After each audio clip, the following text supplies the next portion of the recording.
तद्वनन्नाम तद्वनुमित्युपासितव्यम् स य एतदेव वेदाभिहैनं सर्वाणि भूतानि संवाच्यन्ते उपनिषदम्भो बृहत्युक्ता त उपनिषद ब्रह्मेवाव त उपनिषदमब्रुमेति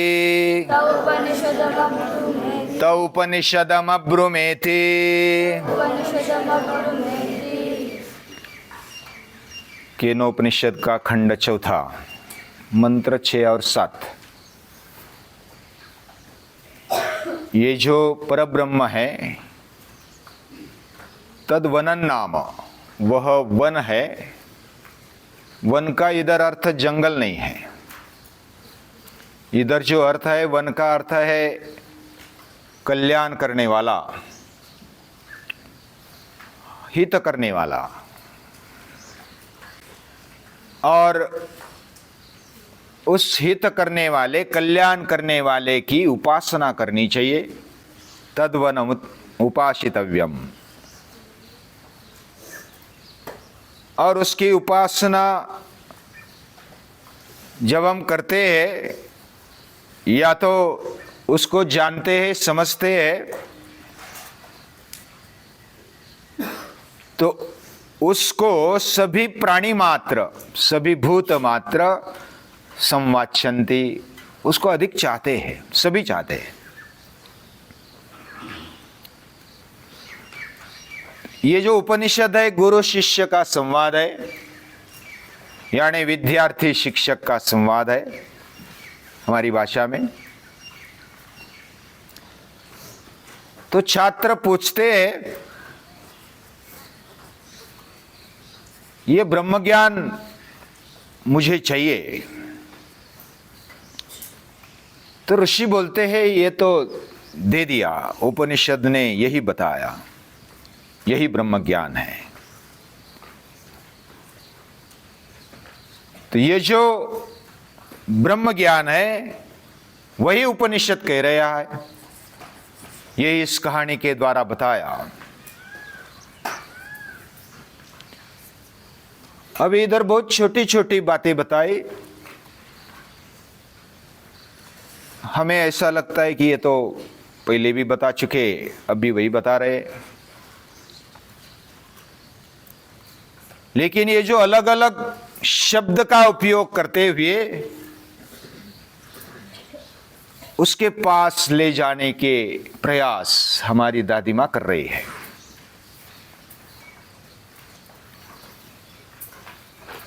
तद्वनन नाम, वह कल्याणकारी है। और कल्याणकारी हमें सुख देता है, दुख देता है। ये जो परब्रह्म है, ईश्वर है, भगवान है हमारी भाषा में, वो हमें सुख देता है तो भी कल्याण करता है, दुख देता है तो भी कल्याण करता है। और इसी अर्थ में ये वन शब्द है, ये जंगल के अर्थ में नहीं है। तो इस प्रकार उसको जानना चाहिए, मानना चाहिए और उसकी उपासना भी करनी चाहिए। वो हमारा कल्याण करने वाला है। बहुत बार हमें ऐसा लगता है कि कोई पैसा मिलेगा, वस्तु मिलेगी, कोई व्यक्ति मिलेगा तो हमारा कल्याण होगा। कोई ऐसा शक्तिशाली सत्ताधारी हमारे जीवन में नजदीक आ जाएगा तो हमारा कल्याण हो जाएगा। कुछ पैसा मिल जाएगा, प्रसिद्धि मिल जाएगी, सत्ता मिल जाएगी, कुछ वैभव मिल जाएगा, ऐसा हम सोचते। लेकिन उपनिषद क्या बताते हैं? आप उसकी उपासना करो, परब्रह्म की उपासना करो, जो तद्वनम, वो वन है, सबका कल्याण करने वाला है। ये समझ हमारे अंतःकरण में होनी चाहिए। अब ये समझ होना, उसके सिवा हमारा कल्याण करने वाला दूसरा कोई नहीं है। यानी जन्म से पहले और मृत्यु के बाद भी और पूरे जीवन भर वही हमारा कल्याण करता है। मृत्यु भी देता है तो भी कल्याण करता है, दुख देता है तो भी कल्याण करता है, और सुख देता है तो हमें तो लगता है ये कल्याण हो रहा है। ये जो जीव है ये कब ऐसे मानेगा, तो इस कहानी में उसको बताया, अग्नि जैसे ज्ञानपूर्ण जीवन हमारा होना चाहिए। और केवल ज्ञान आने से भी काम नहीं चलेगा, तेजस्विता, अस्मिता जीवन में खड़ी होनी चाहिए। वायु जैसी शुद्धता, परोपकारिता, सामर्थ्य, सर्वगामित्व हमारे जीवन में होना चाहिए। वायु शुद्ध है, परोपकारी है, सामर्थ्यवान है और सर्वगामी, सभी के पास जाने वाला है। हमारा जीवन भी वैसा होना चाहिए। और इंद्रदेव जैसा कर्मयोग हमारे जीवन में होना चाहिए, समर्थ कर्मयोग होना चाहिए, उसमें कंटिन्यूटी हो, सातत्य हो, और वह माता रूप परब्रह्म हमारे पास आता है, हमें मातृ रूपेण संस्थिता, नमस्तस्यै नमस्तस्यै नमस्तस्यै नमो नमः। यह ऐसा मातृ रूप हमें महान भाव देता है, हमारे जीवन को ऊंचा बनाता है। अब साइंस और टेक्नोलॉजी इतनी बढ़ गई है आज के काल में कि हम विचार नहीं कर सकते। इतनी सुख सुविधा, इतनी साधन संपन्नता अभी तक दुनिया में पहले देखने को नहीं मिली। इतनी साधन सुविधा आज है, जो बोलेंगे वो मिलता है, तुरंत मिलता है, डायरेक्ट घर पहुंच जाता है, इतनी सुविधा है। और ये सब होते हुए भी हमारा महान भाव मरते जा रहा है। और इसलिए आज भी उपनिषद की आवश्यकता है। पहले सोचते थे आईक्यू होना चाहिए, अभी ऐसा सोचने लगे ईक्यू होना चाहिए, इमोशनल। हमारा भाव शुष्क हो चुका है, सूख चुका है, उसको खड़ा करने की आवश्यकता है। कुटुंब में पास पास रहते हैं फिर भी एक दूसरे के भाव नहीं समझ पा रहे। फेसबुक पर चैटिंग कर रहे हैं, व्हाट्सएप पर चैटिंग कर रहे हैं, इंस्टाग्राम पर, ट्विटर पर, लेकिन सच्चा भाव समय आने पर कोई पास नहीं आ रहा। मरने पर भी व्हाट्सएप पर मैसेज भेज देते, बस हम नहीं आ सकते, आपका और हमारा प्रेम बरकरार रहेगा। अब ये टेक्निक ऐसा बन गया है, उसका उपयोग करते करते हम शुष्क बन गए हैं। प्रत्यक्ष जो भाव है, एक दूसरे को मदद प्रत्यक्ष करने की जो आवश्यकता है, वो आज कम हो गई है। साधन देते ऐसा सोचते हैं कि हमने बस प्रेम किया, कुछ साधन दे दिया, कुछ वस्तु दे दी, कुछ पदार्थ दे दिया तो हमारा प्रेम हो गया। ये आज इतनी सुविधा होने के बावजूद भी ये कमजोरी दिखाई देती है, ये न्यूनता दिखाई देती है। और ये महान भाव देने वाली जगदम्बा है, माता है, वह इस सृष्टि को चला रही है, कल्याण कर रही है, ये भाव मन में होना चाहिए। और ऐसा भाव जब जगता है तो उसके पास सभी आकृष्ट होते हैं, सभी प्राणी मात्र। अभी ऐसा तो मुश्किल है, अभी संवाच्छन्ति, सभी इच्छा करते उसके पास रहने की, उसका प्रेम मिलने की इच्छा करते हैं। जो इस पर ब्रह्म को जानता है वो मानता है कि यही सब कल्याण करने वाला है। ऐसा मानने वाला उसके पास सभी प्राणी मात्र, भूत मात्र आ जाते हैं और उसकी चाहना करते हैं। अभिसंवाच्यन्ति, अभी जो उपसर्ग है वो थोड़ा दूर लगा है इधर। संस्कृत में अभ्यास करेंगे तो पता चलेगा, उपसर्ग इधर उधर ले सकते हैं। और अच्छी प्रकार से इच्छा करते हैं, बहुत ही दिल से चाहते हैं, हृदय सम्राट हो जाते हैं। ऐसे लोग हृदय सम्राट हो जाते हैं। यानी रामायण में राम के बारे में, उनकी पीढ़ियों के बारे में, उनके जो दादा है ना, राम के पिता दशरथ और दशरथ के पिता अज, और अज के बारे में रघुवंश में ऐसा लिखा है कि वो हृदय सम्राट है लोगों के, वो बहुत ही प्रिय है।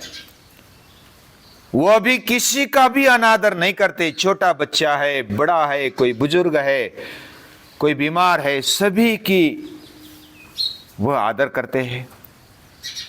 और सभी की आदर करने के कारण छोटा हो, बड़ा हो, स्त्री हो, पुरुष हो, वो सभी का आदर करते हैं, सम्मान करते हैं, सम्मान देते हैं। और इसलिए सभी उनको भी सम्मान देते हैं। कृष्ण के जीवन में देखेंगे, जो इस परब्रह्म को जानता है उसकी समझ ऐसी है कि वही कल्याण कर रहा है, दूसरा इस दुनिया में कल्याण करने वाला मेरे लिए, सृष्टि के लिए नहीं है। ये जो मानता है, जानता है और अपने आचरण से वो जीता है। ऐसे कृष्ण साक्षात परब्रह्म का रूप, ये भागवत में एक वर्णन है। शृणु सखी कौतुकम एकम नंदनिकेतांगने मया दृष्टम नृत्यति वेदांत सिद्धांत। साक्षात वेदांत का सिद्धांत वो नाच रहा है, वो गा रहा है, नृत्य कर रहा है। हे सखी, सुनो सखी कौतुकम एकम, एक कौतुक सुन ले, एक अच्छी बात सुन ले। ये साक्षात जीवन का, पूरे वेदांत का सिद्धांत ये नाच रहा है। अभी ये परब्रह्म वो नाच नहीं सकता, उसका कोई आकार नहीं, रूप नहीं, तो कैसे नाच सकता है, कैसे गा सकता है, कैसे हाथ पांव उसको नहीं है, फिर भी नाच रहा है। ये जो परब्रह्म है वह कल्याण करने वाला है और वही सभी के अंदर बसा हुआ है, हृदय में बसा हुआ है। कृष्ण का जीवन अगर देखेंगे, प्रत्यक्ष जीवन, तो भी गोवर्धन पर्वत उठाने की जो कथा है ना, वो बहुत ही हृदयंगम है। यानी इंद्रदेव की पूजा छोड़कर सभी लोगों में गोवर्धन की पूजा शुरू करवा दी, और ये बहुत बड़ी बात है। और इसी से कंस को धक्का लगा है, मामा को बहुत बड़ा धक्का लगा। ये प्रसिद्धि मिली है, और केवल प्रसिद्धि नहीं, एक बड़ी परंपरा, बहुत सालों से, बहुत पीढ़ियों से आ रही परंपरा को तोड़कर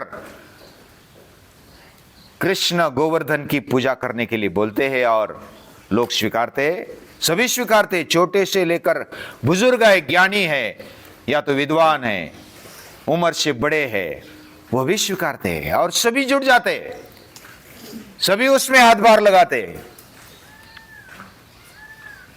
और इसका मतलब कंस बहुत ही अच्छी तरीके से समझता है कि ये साधारण बच्चा नहीं है, ये कृष्ण साधारण नहीं है, ये हृदय में घुस गया है और इसको मारे बिना दूसरा चारा नहीं। वो बहुत ही विद्वान और होशियार था कंस, उसको राजकारण कैसा करना चाहिए वो पता था। इसको रखना नहीं चाहिए, इसको मार देना चाहिए किसी भी हालत में, नहीं तो मेरे सर पर चढ़ जाएगा।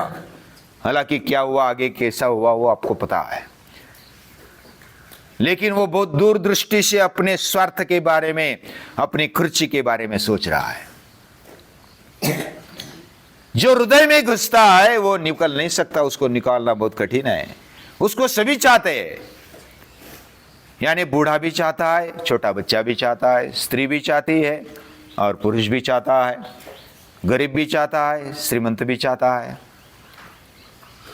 ये सभी कभी कभी कैसा होता है, हमारे कोई दोस्त बनते हैं तो कोई दुश्मन बन जाते हैं, कोई नजदीक आ जाते तो कोई दूर हो जाते हैं। हमारे व्यवहार इस प्रकार होते हैं, सभी चाहते हैं उसको। ये बहुत आश्चर्य करने वाली बात है। और जो तद्वनन नाम तद्वनु मित्युपाशितव्यम अभिसंवाच्यन्ते, उसको तदेनम अभिसंवाच्यन्ते, उसको सभी चाहते। इस प्रकार चाहने वाले ये कृष्ण हो गए।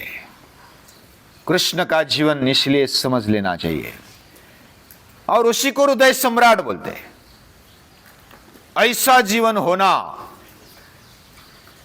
ये वस्तु स्थिति है, ये कोई ऐसा फलश्रुति नहीं है, ऐसा जानेंगे तो ऐसा मिलेगा और वैसा होगा, ऐसे उपनिषद नहीं बता रहे।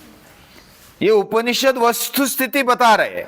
जो सचमुच ऐसा मानता है, जानता है, समझ लेता है, उसका दृष्टिकोण इस प्रकार है।